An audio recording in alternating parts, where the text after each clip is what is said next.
One. Hey guys, welcome to the Outfitter Connection podcast. This week we have a really awesome guest, Mckay Sorenson from Mini Muleys. How you doing tonight? I'm doing good, man. How about you? I'm doing excellent. Doing excellent. For the listeners, McKay's got an awesome trophy room that he's sitting in front of, and lots of good mule deer and some bighorns and some different stuff like that. Man, it's just kind of neat to see doing this. You get to see different people's trophy rooms and how they decorate, and it's pretty cool. You've got some really special bucks up there and a really nice pronghorn, along with Yeah, thank you. absolutely, man. So if you don't mind, dive into a little bit of like who you are, what you do, where all this started from. Okay. My name is Mckay Sorenson. I live in southern Utah. I've born and raised in Utah my whole life.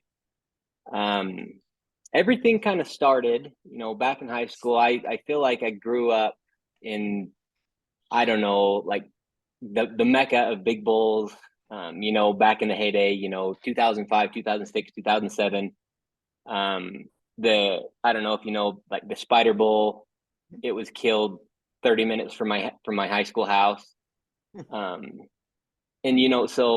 that being said, shed hunting was really, really popular even, back in the early 2000s, with the area I grew up in. And I, would used to find old white elk sheds and like, man, it'd be so cool to make this brown. And so it all started with wood stain and white elk sheds when I was in high school, and just started it evolved into hey, this horn I found's got a broken second. Can you fix it for me? And along with that, there's a whole new bag of worms. And then I kind of did that on the side for a long time. And I joined the military and went to college. And it didn't take me long at a college to figure out that there wasn't really anything I wanted to do for the rest of my life.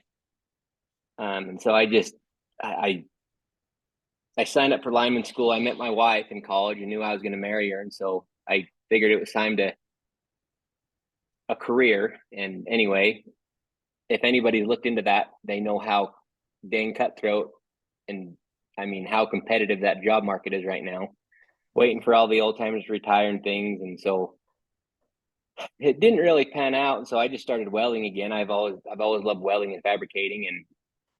And I did that and was happy for a long time. And my antler work, that was always a side gig.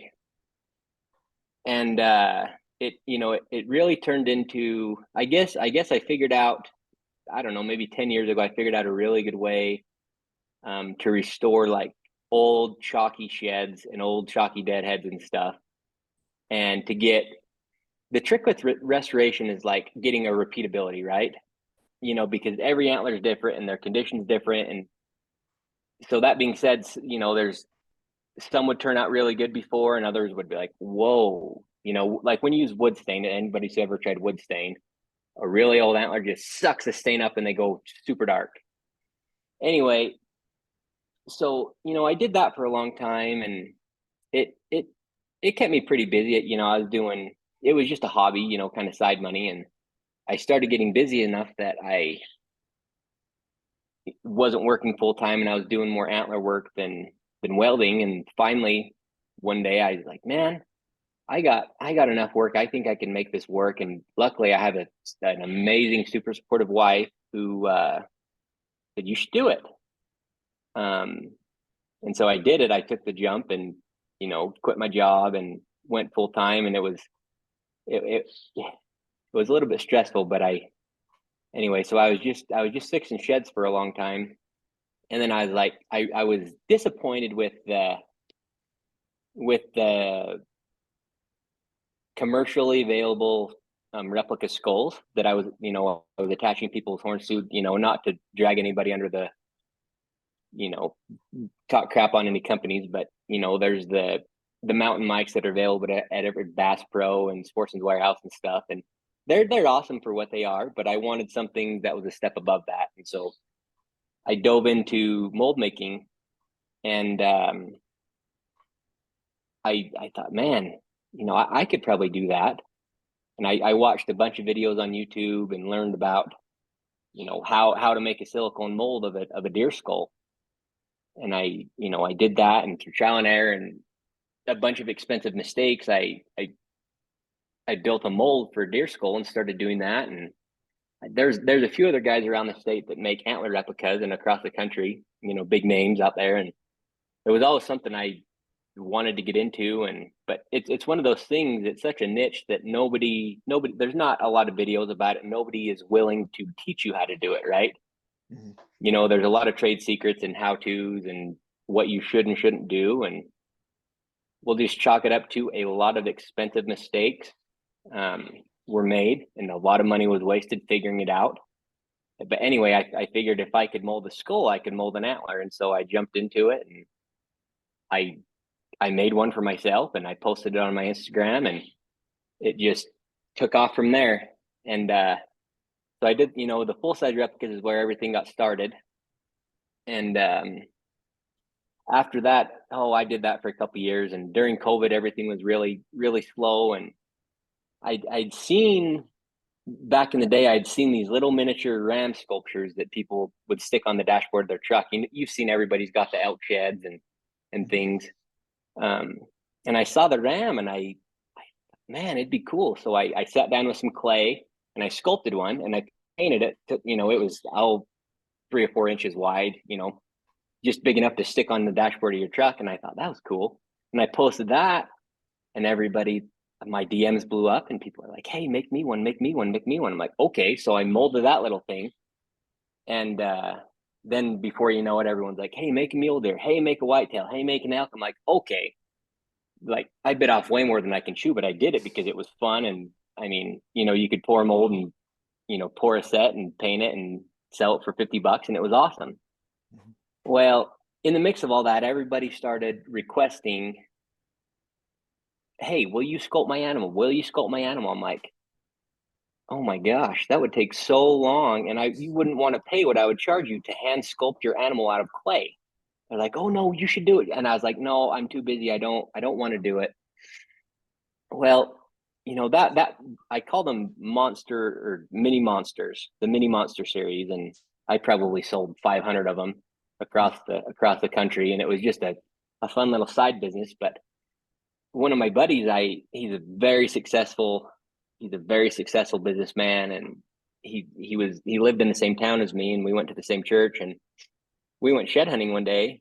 I took him shed hunting for the first time. He'd asked and asked and asked, and finally, like, "Yeah, buddy, let's go. Like, I'd love to take you out." And we went, and he found a couple elk sheds, and he called me one night. We kind of kindled our friendship, and he called me one night. He's like, "Hey, I've got an idea on how we can do these custom miniature replicas."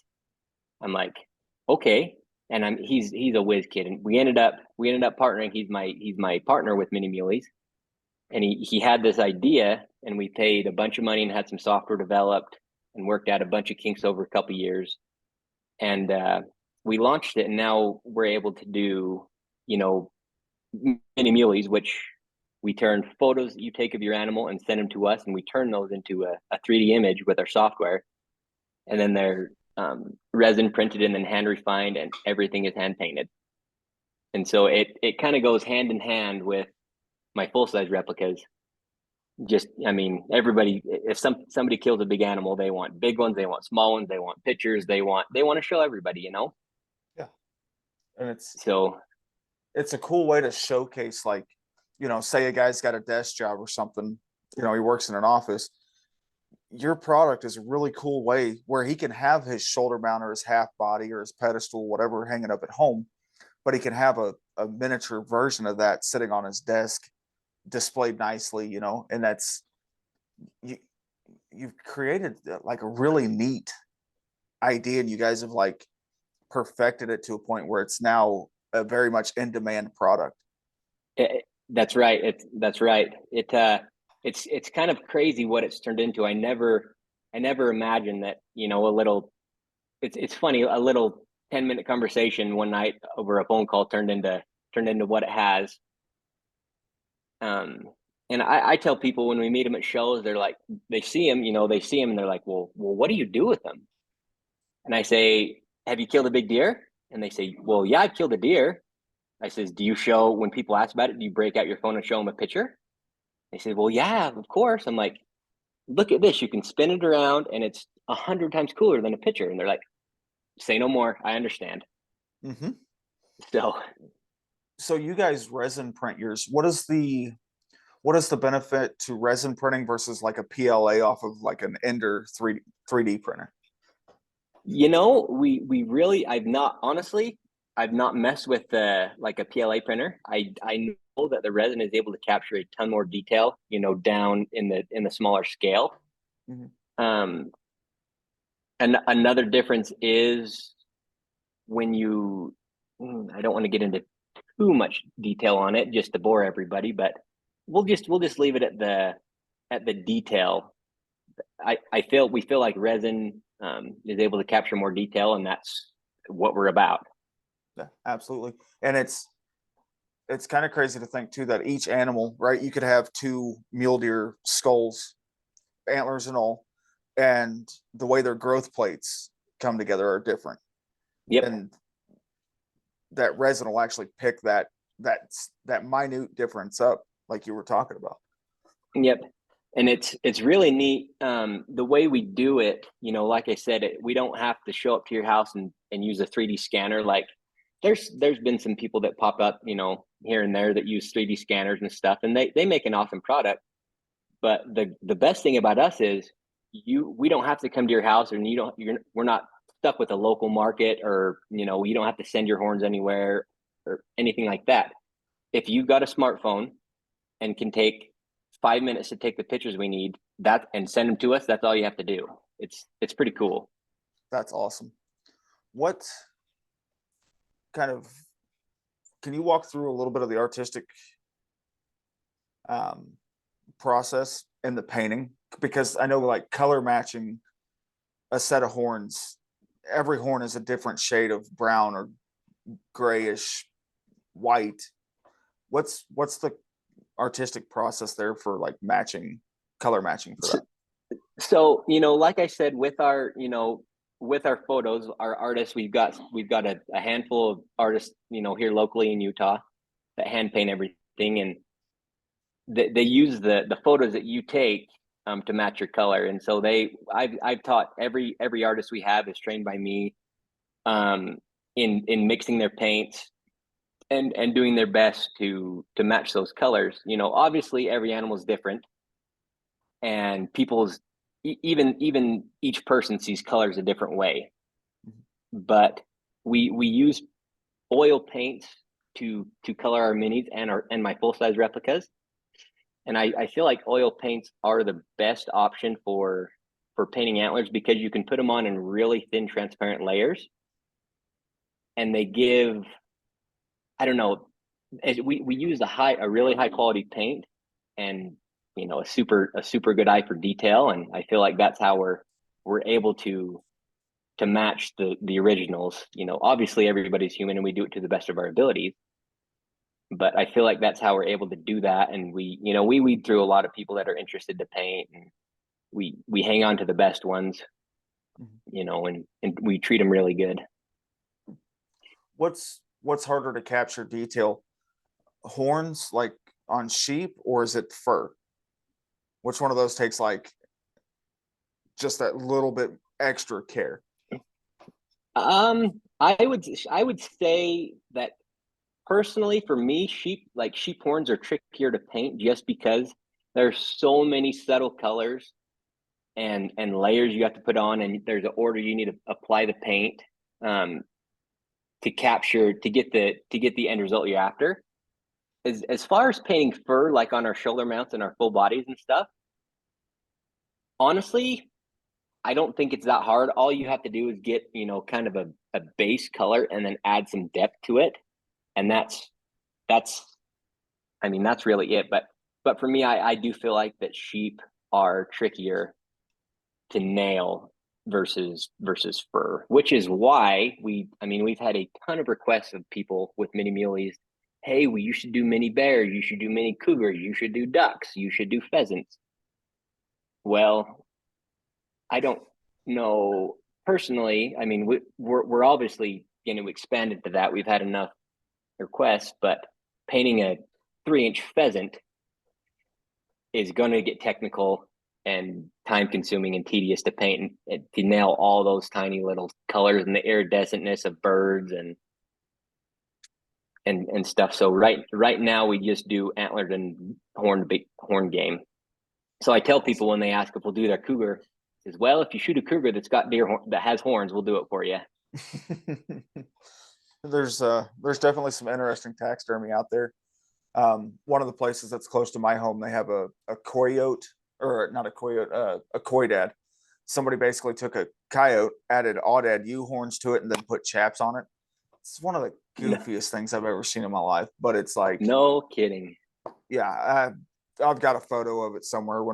Or next time I stop into that feed store, I'll send you a picture. But it's quite the comical piece. That's funny. There's a guy here in town. He got a big old mule deer buck, like 180 incher, and he gave it an open mouth, but he put a coyote jaw set in it, so it's a deer with his mouth open. He's got coyote teeth. It's wild. Yeah, that's one of those, like, taxidermist was bored that day, and you gave him free range to do whatever he wanted. Yep, exactly. I love it though. I enjoy taking stuff to my taxidermist because it's never like, hey, I need it exactly looking this way. It's like, hey man, whatever you think looks best, turn him whichever way, I'll make it work. You bet. And that's the beauty about your guys' product, is because you've got the skull or you've got the shoulder mount that you want to replicate, and you can turn it. You can take that mount and put it any which way you want on your desk or on your dashboard or however you want. Right. And I was just going to say, we've even, some people get pretty particular about how they, if they've just got a year-old buck, they will get instructions. I would like a semi-sneak left turn, one ear back, one ear forward. It's like, you got it, man. We can do it. That's awesome. So, a question that I feel that viewers might have is how are your replicas susceptible to heat? Obviously, you wouldn't want to put them on your dash in the middle of the West Texas desert or right. any, Arizona desert or New Mexico desert. But is there like a temperature fluctuation that you want to keep those out of? In the end, it's a plastic, it's a resin is a version of plastic. Mm-hmm. A hot vehicle in the summer turns into a microwave. We have, honestly, with our replicas, we haven't had any problems with the heat. Okay. The biggest thing I would say to avoid with them, UV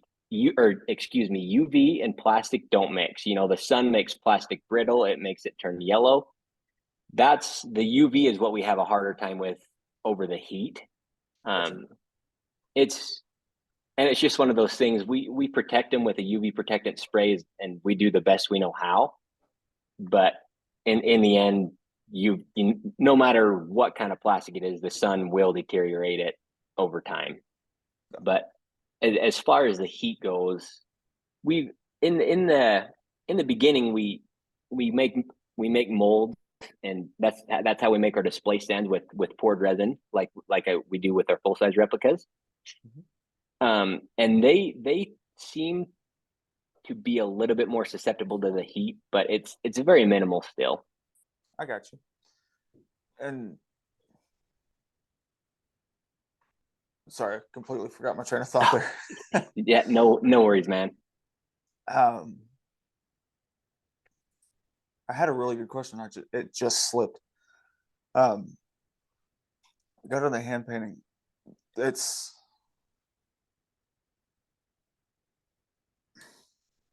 gosh darn it. I'm like starstruck because I've looked up to you guys for so long on this stuff. Oh, geez, I appreciate it, man. Sorry, I got guys in the back shop that are working. They're making a little racket. Hopefully it doesn't come through. Oh, you're good. It's all good. Oh, I remember what I was going to ask now. There we go. So you guys make the miniatures, but can you also, like, if somebody shot an animal, right? Like I have a buddy of mine that shot a markhor, and it's mm-hmm. a markhor that I put hands on, delivered to a ranch, and then years later he shot it. And him and I were talking about, like, I was telling him the other day, I was like, man, it'd be really cool to get like a replica, either half or a full size replica. Is that something you guys are capable of doing with your resins? With the mini Muleys capability, Mhm. um, the short answer is yes. It's not something we offer right now. Okay. Um, I, the technology is there. It captures a lot of detail. But I tell everybody, that's interested in, like, especially the full size replicas, there's nothing that captures the detail like a silicone mold does. Mhm. Um, it's we can make them bigger. We've experimented, and we're gonna down the road we're gonna offer bigger scale things. Maybe a third, a quarter, or a third scale type stuff. But we're just trying to get all of our ducks in a row before we say, hey, we can do this. Have at it. You know, Okay.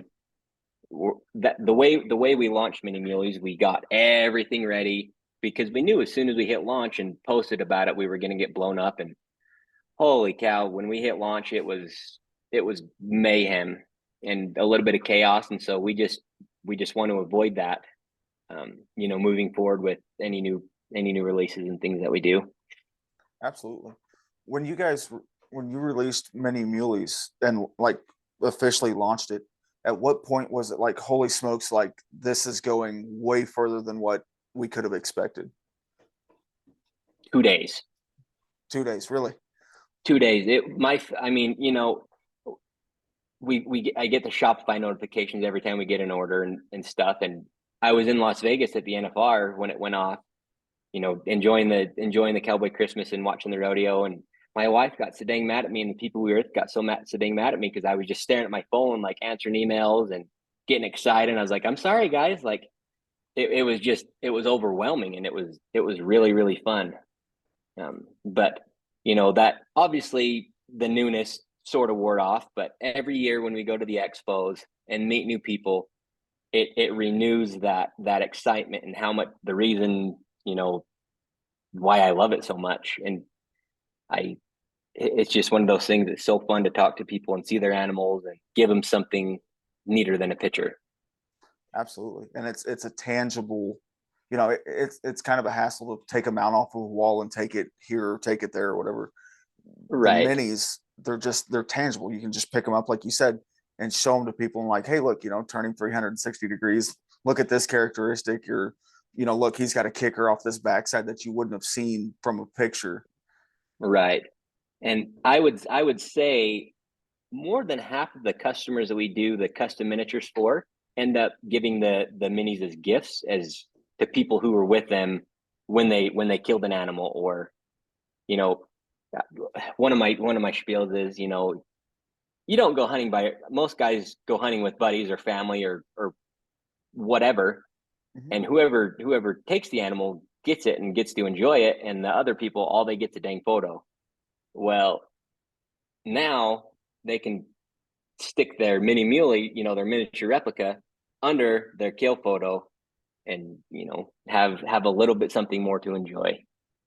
Absolutely. Now, this question kind of comes from the outfitter side of me. So I've Hmm. guided, I would say somewhere in the neighborhood of 75, 60 to 75 audad by this point. Hmm. If I took, let's say I wanted a miniatures of each of those audad, Yep. but they've all got them, the pictures are obviously with the cape on. Can you guys convert those over to little European mounts from caped Absolute. photos? Absolutely. So we absolutely can do that. And I'm going to dive into something else too. I'm a hunting guide. I spend most of the fall guiding mule deer in Utah. Mhm. And just this exactly. Every animal that you help a client kill, a little bit of you goes away with it, right? And Right. all you get is a photo. It's in the works right now in my house, but I've got kill photos, my favorite deer, and under them I've got mini muleys. Um, and they're super cool tips, for your clients. You can tell them about it. And one thing that we is really unique is, while your hunter is still in camp, if you know how to do it, we've got these little field kits. Let me find one right here. with the coded targets that we use.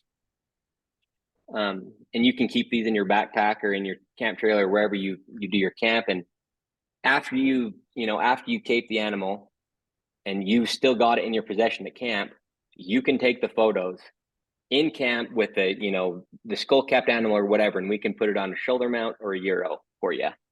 No way. Yep. That would And be so awesome. our little targets right here, that this is how our software does its magic. It knows the scale and sizing of this, and that's how it's able to convert everything perfectly. And if you forget, it's got a QR code here on the back that you can open with your phone and go to our how-to video. Oh, that's sweet. That is game So changing. it is. I'll get with me after this, and I'll get you a pack of these, and then Yeah. um, it's just nice because it's fresh on your mind. You got access to the animal. You can do the photos properly because some of your hunters are old and don't all they know how to do is take one picture, and send a text message on their phone. And so Mm-hmm. it's a little nice to be in the control of the outcome, because the better the photos that you send are, and the better the lighting is, and the better you follow the instructions, the better the end result is. Oh, that's awesome. Yeah, it's with those targets. Do you just set that one target kind of up by the horn and do it that way, or do you set each of the horn tips, or how does the So targeting system work? our kits come with 4, but like if you were to order one today, it comes with 8, I believe, 8 or 12. Mm-hmm. You just put them around the animal, like when you take the photos, you want to prop it up so that you can get 360 degrees around the animal with your pictures. And you don't want to put them on the antlers or the horns. You just want to put them around, so that as you're moving, they're in the background, and the software will see them, and that's how it references everything from photo to photo to photo. Uh, so That's yeah, that's pretty cutting edge technology. it's it's wild, man. We tell people, they're like, "How does this work?" There's no way, and then we explain, like, "That's all." Like, yep, it's pretty neat. And that's a lot easier to do because everybody's got their cell phone in the field 90% of the Ex- time, unless you drop it or lose it or whatever. But that's a lot exactly. easier than carrying around a 3D scanner. Yep. I Yep. really It like that. is. And the most important part, when you take the pictures, you set up the animal, and it stays in one place, and you move around it when you take your pictures. Mm-hmm. And as long as it doesn't move, everything's golden. Oh, that's awesome. I'm definitely gonna have to get a pack of those. What Here's kind of a different kind of question that we touched on, but what is a major benefit, both cost wise, space wise? Like if somebody's got a massive trophy room and it's just mounts everywhere, what Mm-hmm. what's another benefit to mini muleys aside from like the obvious? You can put them anywhere you want to. They're small enough, but to me, it seems like the cost is one of the bigger benefits to your guys' stuff. Yeah, and the cost definitely is, anymore around here, a shoulder mounted mule deer's $1,000. Mm-hmm. We're I mean, we're $160 for a miniature shoulder mount. I mean, obviously it's smaller, but it's still just it's just as awesome. And I tell a lot of our taxidermists too, that mini muleys are a good way to buy your clients time, to keep them content and have something, because we average 4 to 6 weeks on our custom orders, Okay. and most of the taxidermists are 6 to 18 months, waiting on tanneries and their current workload and things. And if their clients are able to have their animal back to look at, why the taxidermist has their horns, it tends to make them a little bit more patient. Oh yeah, because it gives them it. They can just have a little for, like you said, in that short amount of time, you'll have a mini that you can take with you and show Yep. everybody. I like Yep. that a lot. Exactly.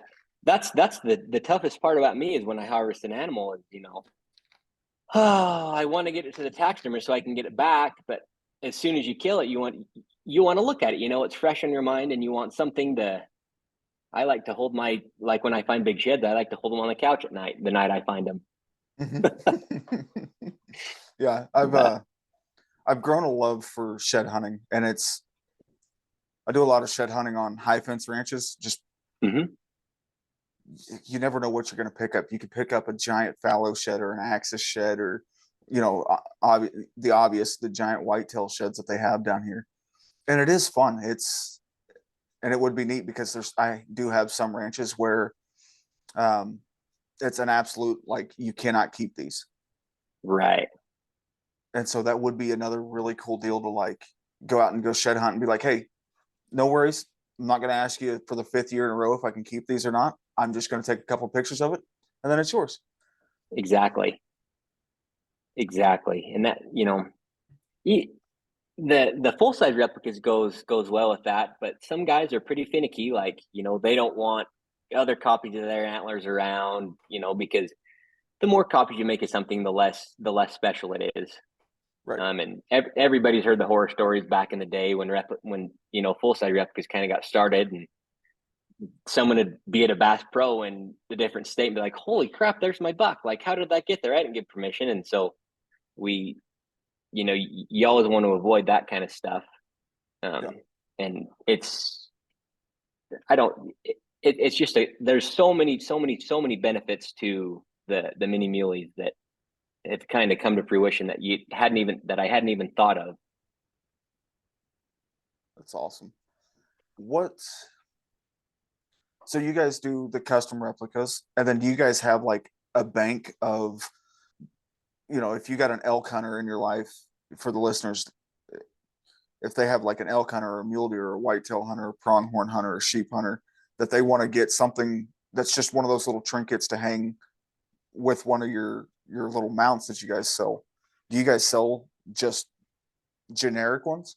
We do. We've got, just for a lack of a better word, like general shop items. We've got non-typical mule deer, typical mule deer, whitetails, moose, elk, uh, California bighorn rams, Rocky Mountain bighorn rams, um, pronghorn antelope, and so there's something for everyone. If you haven't killed an animal, but you want something to look at, you know we've got everything like that.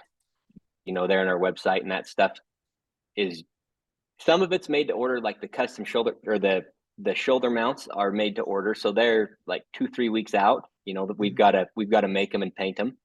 But as far as like a generic deer horn to hang from your mirror or an elk shed, we've got that stuff, and it usually ships in a day or two after they make an order. I got you.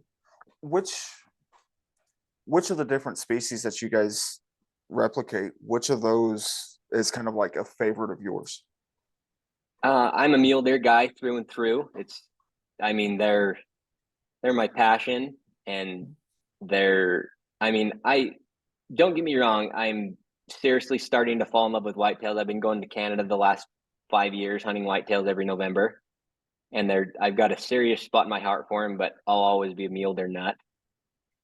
I do, as far as like stuff that I don't get personally, to hunt. I really enjoy like the the red stags we have come through, or Marco Polo sheep, or caribou. Anything unique is always fun, just because it's not the same old stuff. I love the African spiral horn animals. It's just neat seeing stuff that you don't get to see every day.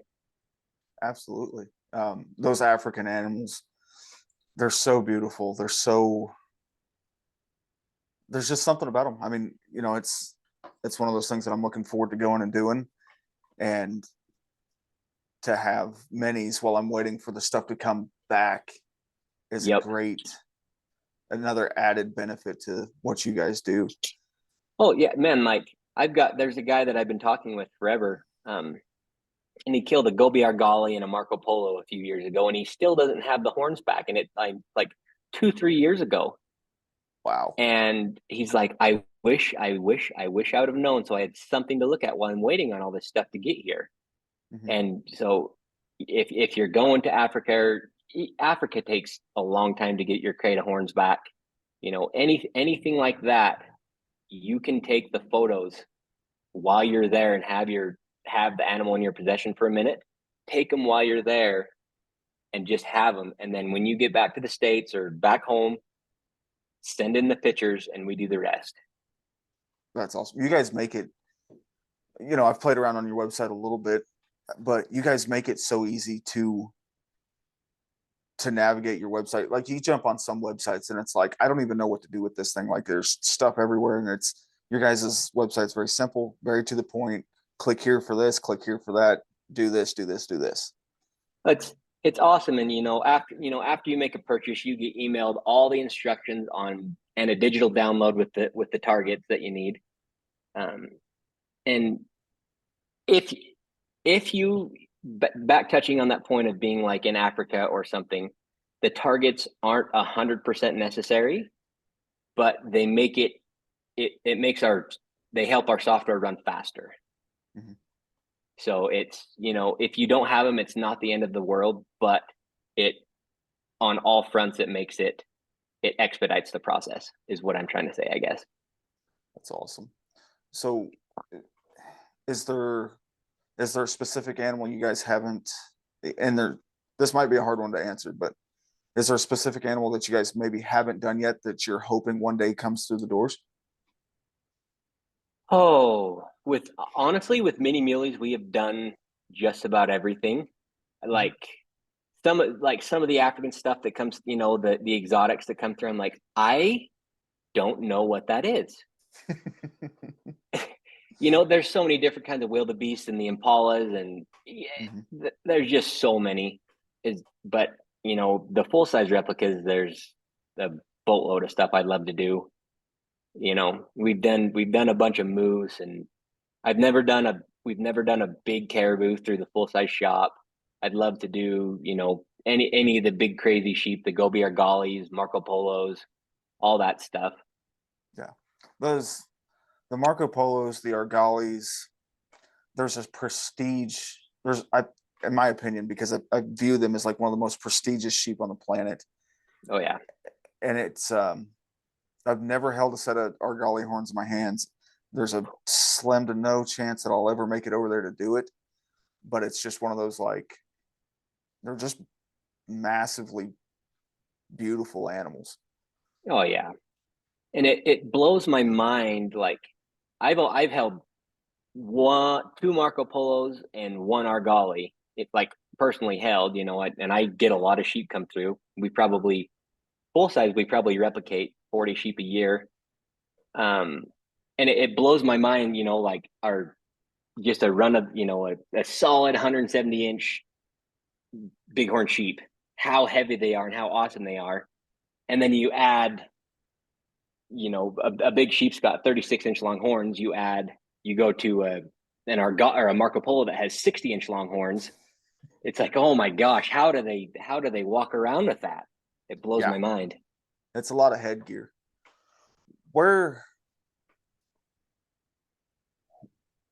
What's next for you guys? Because it seems like, you've done the minis, you do quite a bit of artistry in all of it.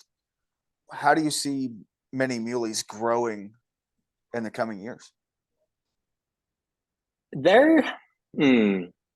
We've got some stuff in the works I'm not going to talk about yet, but everybody knows someone who has had a fire. I'm just going to kind of hint at it. Everybody knows someone who's got a fire or an animal stole from them or something was lost in transit, and all they have is one or two photos. Currently, we can't do anything with those, but we're working on something to be able to work with one or two photos in a score sheet. Oh, that's going to be a game changer. I think so. And so that's, without saying too much, that's kind of what we're working towards. And I think it'll seriously change a lot of things. Do you see the big upswing, like as technology is getting better? Are you seeing your sales grow and climb with it? Or is it kind of back and forth between the two? I would say Mini Muleys it has its busy seasons and its slower seasons, just like, any business. Mhm. You know, summertime when everybody's vacationing and doing family stuff and scouting and things, that it does get a little bit slower for us. But overall, I mean, year after year, we're, you know, improving in sales. This past Hunt Expo we did in Salt Lake last month is the best show we've ever had, and it's the third or fourth time we've been there. And so I don't know. One thing I've noticed with the technology growing and being more available to people, you know, the 3D printing technology and the scanners and what your cell phones can do with like LiDAR apps and things. There's a lot more people jumping on and trying to do it themselves, Mhm. which, in my opinion, more power to them. I feel like imitation is the greatest form of flattery. Mhm. Um, and there is so many hunters and so many animals that get taken every year. Like there's enough to go around for everybody. I tell people, you know, as long as I can pay my bills, I'm I'm just going to be happy for what's there. Absolutely. Competition kind of makes us better, right? It It it it shows absolutely us does. where we can improve and what we can do differently just to stay ahead of the curve. And then Exactly.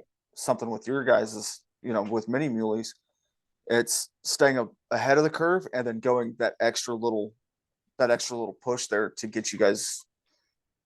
There's a reason you guys have the following you guys have, and it's because the Right. quality, the care to detail, um, eh, the company, your personalities, like there's a reason your team works as well as it does. Well, I appreciate that.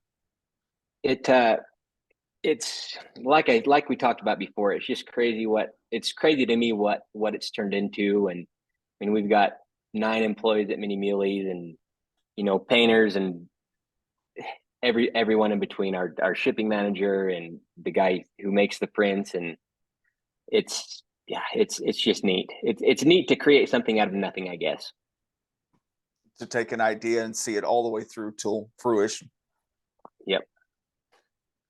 You So say you guys have gone to several shows and stuff like that. Is there a show that stands out that, you know, you just talked about the Salt Lake show, but is there another show that stands out that maybe like a favorite of your guys's? Salt Lake's for sure our favorite. Just I mean, just because it's close and it's not a huge pain in the butt to get to. You know, it's 5 hours across the state, and we can get there, and we're home and get to see a lot of a lot of our buddies and things. We we're hoping to get into. We've never been to a show back east, and kind of the huge giant whitetail market is a little bit untapped for us. Mhm. Just I mean, you know, just because everybody's back there, and I feel like we would really love to get into like the Dallas SCI show, or the oh my gosh, just the big show in Harrisburg, the great The Great the one. American Hunting Expo. Yes, we'd love to get into that one. We just honestly, I don't. We haven't really looked into it. After our show this year, we talked about that one of our goals for next year is to get into one or two big shows back east, just to, I mean, just to expand the market and get it into more people's minds about how easy it is and how cool it is. Absolutely. Um, yeah, if you guys go to the Dallas Safari show, I'll swing by the booth and come see you guys. That show's been on my list of things to go see and do for a long time.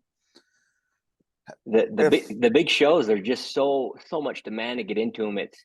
It's a little bit, and it's tough to get into some of these big shows unless you have a connection. And luckily, like we've got a good friend, and gal, I almost want to call him a partner, but he's not. Just he's taking that good of care of us. It feels like he is with Cheston Davis, a phone scope. I Mhm. mean, we hit launch with Mini Muleys in December of 2021, and he was on the horn in a week, and he's like, "Hey guys, I got a booth for you if you want it at the Salt Lake Hunt Expo," and it's the biggest hunting expo in the West out here. Absolutely. And we're like, "Holy cow, man, absolutely!" And we didn't know what to expect or anything, and it just skyrocketed from there. Yeah. And I just kind of thought of another avenue. I don't know whether to discuss this on camera or not. We'll talk about it here, and if we decide not to, I'll just edit this part out. But Sure. there's a lot of whitetail, fallow, and axis breeders in Texas, Uh-huh. right? Well, inevitably at some point in time that animal's going to die. Whether, hey, Right. we decided to change directions. I think it would be a good idea for ranches out there that, if they're listening to this, to get a hold of you guys to get replicas made of your trophy bucks. Like they're Yep. already taking the sheds whenever they drop sheds and mounting them to different capes, but you can showcase each year because a lot of these ranches they will dart or tranquilize their breeders to move them from Yep. one pen to another. Spend that extra 10 minutes, 5-10 minutes, take the pictures of the buck and get his progression from year 1, year 2, year 3, 4, 5. Somebody shot him in year 7 whenever we decided to Exactly. flip him over. That'd be super cool to have, like, a little plaque on the wall with 1-year old, 2-year old, 3-year old, 4-year old. That's awesome. That'd be cool. I've got, I've probably got 3 or 4 ranches in my head right now that's something that they could definitely utilize because they are very proud of, their fallow breeders, their whitetail breeders. And it's a great way when somebody asks or whenever they go to these auctions, like, hey, show me that deer 5 years ago. Well, instead of having to pull in mounts and say, here he is at 4, here he is at 3, here he is at 5, you can just go, right here's this nice little put together plaque. I don't, there's a restaurant and they've got like a shot glass little plaque and you just pull each shot glass off there. It'd be cool to have something just like that, but have the different replicas of that buck's progression. You bet. That's a great idea.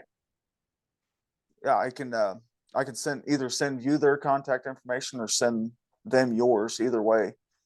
You bet. I think it's got a good opportunity to benefit both sides of the table there. Yeah, it just goes back to the whole thing of pictures only show so much. I mean, obviously they have the sheds, but if they're mounted and on the wall, you can't pick them up and spin them around and look at them. Right. So you do the mini muleys thing. You're also an outfitter up there. What's another hobby that you do that you enjoy that is either related or unrelated? I I mean, I love spending time with my family. I've got 3 kids. My oldest turns 9 in a couple weeks, and my baby's 18 months old.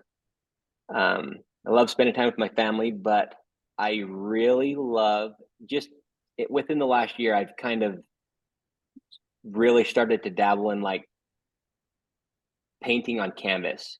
Okay. It's just call me an artsy fartsy nerd. I love it. I paint so much, the full size stuff and the mini muleys with grays and browns and yellows and blacks. Mm-hmm. Well, I love painting landscapes and things and using different colors. There's just something about it. Kind of the artistic side is kind of my biggest contribution to mini muleys. I would say between that and my network of, in the hunting community, I feel like I've established a pretty good reputation in the hunting community. And, but the artistic side is definitely my favorite part of it. Awesome, man. Do you have any upcoming hunts or anything that you're looking forward to for this coming year? I had a trip to Saskatchewan, kind of tentatively planned, and it fell through. But I am going to Mexico to shoot a Coues deer next January, Awesome. for myself. Other than that, I really don't have. Utah is pretty difficult to get the primo tags in, Mm-hmm. and I'm busy all fall, and I really don't have the time it takes to devote to killing a good mature deer on our general units. So I don't get to do a lot of hunting for myself. Yeah. But That you asked, that made. you a- Oh, go ahead. I'm sorry. I was just gonna say I got another hobby. Trapping is I would all 9 times out of 10 I'd rather catch a coyote in a trap than shoot the majority of deer. There's just something about it. Catching coyotes and catching bobcats is just, it's my favorite. Yeah. Predator hunting and trapping. It plays a very pivotal role in not only managing their populations but also managing the populations of the animals we enjoy chasing. Right. You know, wolves, coyotes, bobcats, mountain lions, all the way down to your raccoons, possums. Everything has to be managed, especially predators, because at some point in time, if we don't manage our predator population, we're not going to have anything to chase. Right. Right. And I just love, trapping, coyote hunting in Utah has just gotten so stinking popular, just like everything, Mm-hmm. But trapping is just, I love it because it's laid back. I can take my kids, they get a big a kick out of it as I do. It's just something I can turn my phone off and go check my traps for a couple hours and take my kids and drink a cup of coffee and eat a donut and just have a break. There's Yeah, no stress. You don't got to worry about, oh, so and so's hunting the same deer or la di da. Well, there's hundreds of coyotes, and let's hope one of them is dumb enough to step in my trap. yep. It is the quintessential game of cat and mouse. Yep. You're just hoping he makes the one wrong step and lands right in the set of them jaws. Yes, sir. You know, and that we were talking about not being able to get out and hunt as much as maybe we'd like to, and that might be something listeners don't understand is when you're in the outdoor industry, whenever you work on it and you're not a TV personality, you don't get a whole lot of time to go hunt for yourself. Yep. You know, you're taking other clients out, or like you're painting and taking clients out, working on your minis, and it's we still enjoy it to the same effect, but we're just missing that one little minor detail of pulling the trigger on. Yep. Yep. A lot of these you do everything but pull the trigger on some of these hunts Mm-hmm. yourself. Not saying that's the case in all cases, but I feel like I get almost all of the fun. Yes. And there's just there's just something that a little more challenging, because I'm confident in my abilities and I know what I can do and can't do, but it's fun to get somebody who is, maybe not in as good a shape as me, or gets buck fever way worse than I do. Mm-hmm. When you're able to help somebody seal the deal, it's so rewarding. Absolutely. And like you were saying, you get just almost as much enjoyment out of putting somebody else on an animal. I feel the same way. I gosh dang, I get so amped up whenever somebody pulls the trigger and I watch that animal drop through the spotting scope. It's like, yes, we Yep. did it. Yes. Yep. And Yep. I jokingly tell people, if I could do this and figure out a way to make a living and not get paid, I'd just take kids out and hunt. 100%. Man, like, my wife's killed a couple animals over the years, and I have gotten so much more excited helping her and watch her. And then it takes it to a whole new level with my kids. Like, just going out and shooting rabbits with my 6-year-old is, oh my gosh, it's so much fun, man. Like, as soon as he can hunt big game, like, I don't think I'll kill anything. I'm just going to mentor every tag to him and let my kids have at it. Yep. I feel the same way about with my son. He just turned 8 and he really wants a black buck. And I think I'm going to try to make that happen before the end of the year. Oh, cool. He's just, every time I come back from the field, he's just like, Dad, would you guys go get this week? It's like, oh yeah, dude, let me show you photos, Yep. and he can name off just about every type of animal we have in Texas. And it's cool to watch that young generation grab an interest in a world of distractions, right? Video games, Yep, TV, exactly. whenever they grab an interest into it, it's like, all right, let's focus on making this happen. Oh, and I mean, I feel like if you want your kids to be involved in this day and age, you have to pursue any opportunity you can to get them involved, because I mean, just in one generation, myself growing up, I got a deer tag every year. If you didn't draw a gun tag, you could go buy an archery tag and go have fun with your bow and arrow. But anymore, I watch these kids growing up, and like one of my employees, Connor, he didn't draw a deer tag until he turned 18, after he graduated. And I'm like, man, if you got to get these kids involved, or else it's going to die. Like, they're the next generation. And I feel like anything you can do to get your kids involved is beneficial. Absolutely. And it's no trade secret or anything people may not know about, but license sales is on the decline. Yep. You know, it's we're we're a few decisions away from losing the one thing that kind of brings the whole hunting community together, whether they agree on archery hunting or rifle hunting or muzzle loader or trapping or hound hunting or whatever. We're just a few decisions away from losing it all. Yep.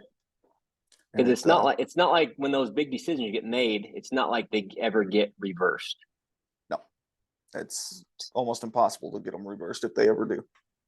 Well, you look at all the stuff in Colorado, re-releasing the wolves, and I don't really want to get into that because that's a whole nother can of worms. But it's just crazy what it's just crazy what people get an agenda and how hard they'll push to get their way. Absolutely. Well, Mckay, we're coming up on about an hour. Is there anything you'd like to tell our listeners, or as well as given your where people can get a hold of you guys, and how if they wanted to get a replica made of something that they've got hanging on their wall or something that they shot this season, how can people get a hold of you guys and get all that set up and lined up?